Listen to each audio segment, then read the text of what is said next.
As it relates to the independent autopsy, we are looking to have findings sooner rather than later. Obviously, you want stuff from the first autopsy because they had the body closer to time. We got the body almost 6 days later. A Cajun Navy pilot flying 400 feet above Horn Island looks down and sees something that doesn't match what he expected to see. A body that's supposedly been in the water for 2 days, but doesn't look like it's been in the water for 2 days. At the same time, a video TMZ says might show Nolan Wells alive on a boat, hours after his friends claimed they last saw him. A boat registration number that online investigators say doesn't match the story everyone's been told. And a message, ugly enough that we're not going to repeat it, that set off a firestorm before anyone confirmed who actually sent it. This is where the Nolan Wells case stands right now, caught between real new information and a flood of online speculation that's getting harder and harder to sort through. Today, we're doing that sorting for you. What's actually credible? What's amateur guesswork being presented as fact? And what people are searching for right now that we can actually answer? If you want the version of this case that separates real developments from internet speculation, subscribe now, because a lot of channels covering this aren't doing that, and it's making this case harder to follow than it needs to be. Quick recap for anyone catching this update fresh. Nolan Xavier Wells, 18, disappeared during a 4th of July trip to Horn Island, a remote Mississippi barrier island reachable only by boat. He was last seen by friends around 3 p.m. that day.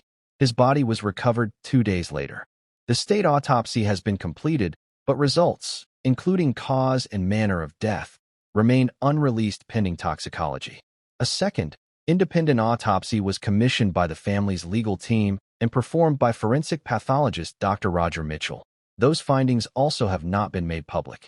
Nolan was laid to rest at a homegoing service in Ocean Springs, where a $100,000 reward was announced for information leading to an arrest and conviction, and where a serious allegation was raised, still unconfirmed. That data had been erased from Nolan's phone before it was recovered. That's the confirmed record. Everything in today's video sits somewhere on the spectrum between credible new detail and online speculation that hasn't been verified. And part of our job here is helping you tell the difference, not just handing you every claim floating around and letting you sort it out yourself. Let's start with the most credible new piece of information in this update. An on-camera account from Brian Thrasher, a volunteer pilot with the Cajun Navy who was part of the aerial search over Horn Island. Thrasher described spotting what appeared to be a body face down on the shoreline from roughly 400 to 450 feet in the air. He was careful, repeatedly, to qualify what he could and couldn't actually assess from that altitude. He said explicitly that he didn't have a ground's eye view, and that his observations were limited by both distance and the brief window he had to look. He noted the swim trunks appeared to be a similar color to what had been reported, and that the location matched where searchers had been focused, which gave him reason to believe it was Nolan even before he heard confirmation from the sheriff's office. The detail that's gotten the most attention, though, is this. Thrasher said that, based on his experience, a body that's been in the water for roughly 2 days will often show visible bloating, and that from what he could see at altitude, Nolan's body didn't appear as disproportionate or swollen as he would have expected. He offered 2 possible explanations himself, without being asked to speculate further. Warm water temperature and a lower body mass index can both slow that bloating process, meaning a body could still look relatively undisturbed even after 2 days in the water. He also noted that searchers had planned for the possibility of recovery as early as day 2, precisely because those same factors can also cause a body to surface earlier than the more typical 4-day window. It's important to be precise about what this account actually is and isn't. Thrasher is a volunteer search pilot, not a forensic pathologist or medical examiner, and he said as much himself, multiple times, without being pressed to do so. That's a credibility point in his favor, honestly, because he clearly wasn't trying to overstate his own expertise. What he offered is a first-hand visual impression from several hundred feet in the air, filtered through his own experience with prior searches. It is not a medical or forensic conclusion about time of death, cause of death, or anything else that would require a hands-on examination. The actual autopsy findings, when they're released, or what will actually speak to any of that with real authority. Thrasher's account is worth including because it's a genuine first-hand observation from someone directly involved in the search, not because it settles anything on its own. Image_search opportunity. Horn Island aerial search, Mississippi. Now here's where things get considerably murkier. A video, first surfaced publicly by TMZ, that appears to show someone on the back of a boat, with two older adults also visible nearby. Whoever recorded it believed strongly enough that the person could be Nolan that they brought it to investigators. According to reporting on the clip, metadata shows it was recorded at 2:23 p.m. on July 4th, which matters, because if it genuinely shows Nolan, it would place him alive and in a completely different location than where his friends say they last saw him around 3 p.m., though notably still within a similar time frame rather than dramatically contradicting it. Here's the honest limitation of this video, stated plainly. The person's face is not visible in the clip. That's not a small caveat. It's the entire question. Without a visible face, this could be Nolan is an inference based on build, clothing, and circumstance, not a confirmed identification. It's a lead worth investigators pursuing, and clearly one they are pursuing, given that it was brought to their attention. It is not, as of this recording, a confirmed sighting of Nolan Wells alive after 3 p.m. on July 4th. Online, this video has become the anchor for a broader theory, that Nolan moved between multiple boats that day, rather than staying with one group the entire time, and that there were actually 3 boats traveling together in the same loose group, not just the one carrying the friends who've been most publicly discussed. If accurate, that would meaningfully complicate the existing timeline, since it would mean investigators need location data from several boats, not one, to fully reconstruct Nolan's movements that day. As of this recording, GPS tracking information has reportedly only been obtained for one of those 3 boats. We want to be clear that the claim of 3 boats traveling together comes from online commentary and has not been independently confirmed by law enforcement in any statement we've been able to verify. It's a plausible detail given how crowded Horn Island gets on the 4th of July, but plausible isn't the same as confirmed. This is the section where we have to slow down the most, because a significant amount of very specific-sounding information has been circulating online, and specificity can make speculation feel like fact even when it isn't. The claims go roughly like this. Using publicly searchable boat registration databases, online investigators identified a vessel registration number associated with the boat in the viral video and matched it to a boat allegedly belonging to a family member of one of the friends who was with Nolan that day, a boat different from the one Nolan was originally reported to have arrived on the island with. From there, GPS location data, allegedly obtained or reconstructed by the same online investigators, was used to build a minute-by-minute timeline. The boat departing for Horn Island around 9:56 a.m., arriving at 11:14 a.m., leaving the island at 4:31 p.m., then reportedly taking a detour to a nearby waterway called Fort Bayou before returning to its original location around 6:06 p.m., and only being transported by trailer back to the mainland after 7:19 p.m. We're laying that timeline out because it's exactly what's driving a huge amount of the current search interest and online discussion around this case. But we need to be direct about its reliability. This channel cannot independently verify boat GPS data, registration ownership records, or the chain of custody for how any of these numbers were obtained. We don't know whether this timeline was built from genuine, verifiable location data or reconstructed secondhand from incomplete information, or in some cases, simply asserted without any data at all. None of it has been confirmed by law enforcement, and as we've said throughout our coverage of this case, our reference materials for stories like this one have, in the past, contained claims that turned out to be fabricated or based on transcription and identification errors. That history is exactly why we're not repeating this timeline as established fact here. We're explaining that it exists, that it's a major driver of current public interest in the case, and that it remains unverified. If a detour to Fort Bayou did happen, and if it's confirmed through actual, verified location data obtained by investigators rather than online reconstruction, that would absolutely be a significant detail worth revisiting in a future update. Until then, treat it exactly as it currently is, a specific, widely shared claim from online sleuthing, not a documented fact. We need to address this next part carefully, because it's become one of the most discussed developments in the case, and because how it's handled matters. A message, reportedly posted publicly online and attributed to the owner of one of the boats involved that day, circulated widely on social media. The message reportedly defended the friends who were with Nolan, claimed Nolan chose to stay behind, and was well known to the family, and included racially inflammatory language attacking the people questioning the official account. We are not going to quote that message here, and we're not going to describe its specific slurs or language. What matters for this update is that it exists, that it spread rapidly, and that it added significant fuel to the exact question this case has been wrestling with from day one: whether race has played any role in how this situation has unfolded or been investigated. To be clear about what we can and can't say, we have not independently verified who actually authored that message, whether the account it came from was genuine, or whether it has been formally addressed by investigators. What we can say is that its circulation has visibly shaped public sentiment around this case, hardening positions on multiple sides of an already tense conversation. A message like that doesn't prove anything about what happened to Nolan Wells on Horn Island. It does say something about the tone this case has taken online, and it's part of why calm, careful reporting on this story matters more, not less, right now.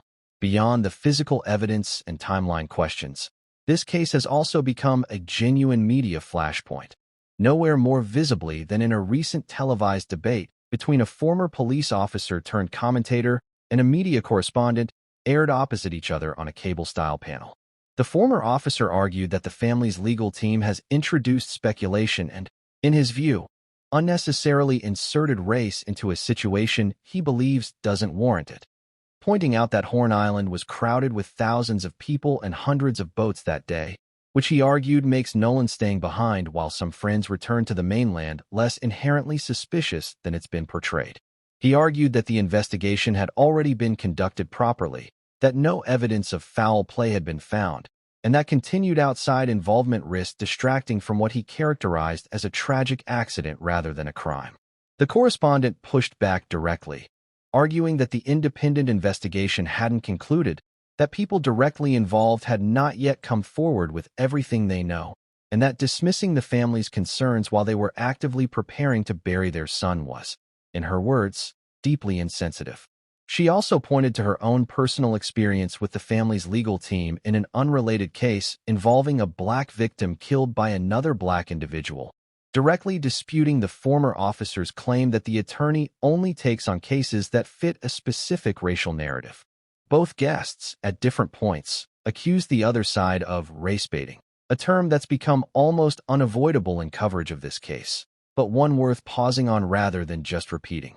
It's used by people across very different positions to mean very different things, sometimes to describe genuinely introducing race as a factor without evidence to support it, and sometimes to describe dismissing legitimate concerns about race by labeling them as manipulative.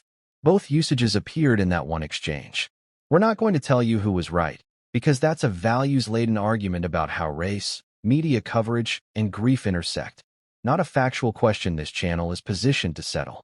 What we can tell you is that this debate exists, it's shaping public perception of the case significantly, and it's happening largely independent of any actual new evidence being introduced. Separately, a self-described independent investigator has claimed to have interviewed one of the friends who was with Nolan that day, promising the account will contradict parts of the public narrative and suggesting some current critics of the friends will have to give an apology. As of this recording, that interview has been previewed but not released in full, and none of its specific claimed contents have been independently verified. We'll follow up once, and if, that interview is actually published in full. Here's what's trending in searches and comments on this case right now, and honest answers to each one. Nolan Wells' body condition. Confirmed detail. A Cajun Navy volunteer pilot who spotted the body from the air said it didn't appear as bloated or disproportionate as he would have expected after 2 days in warm water, and offered possible explanations. But this is a first-hand visual impression, not a forensic finding. Nolan Wells' boat video TMZ. Real video exists and was brought to investigators. The person's face is not visible, so it has not been confirmed to show Nolan. Nolan Wells' 3 boats. Unconfirmed. This claim is circulating in online commentary, but has not been verified by law enforcement. Nolan Wells boat GPS timeline. Unconfirmed and unverifiable by this channel. Treat detailed minute-by-minute timelines circulating online with real skepticism until confirmed by an official source. Nolan Wells Fort Bayou. Same answer. An unconfirmed claim from online reconstruction, not an established fact. Nolan Wells boat owner racist message. A message did circulate and caused significant backlash. Authorship has not been independently verified by this channel, and we won't reproduce its language. Officer Tatum Nolan Wells. Confirmed.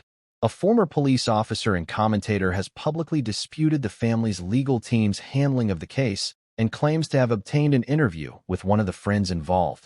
That interview has not yet been fully released. Is race a factor in Nolan Wells' case? Still not established either way. It remains a central, unresolved point of public disagreement, not a settled fact. Nolan Wells' autopsy results, still not released, as of this recording.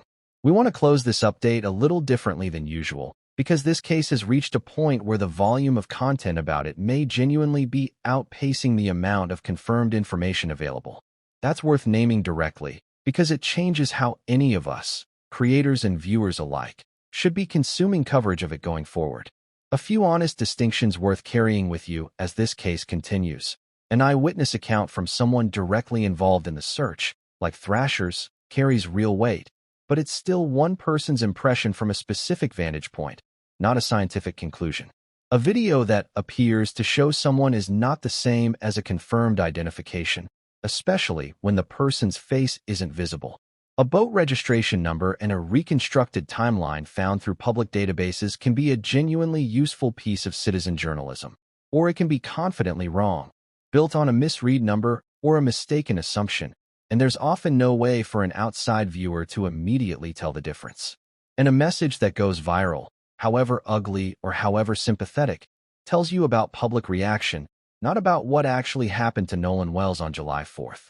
None of this means ignore online discussion of this case. A huge amount of real investigative pressure in cases like this one has, historically, come from ordinary people paying close attention and refusing to let a story fade.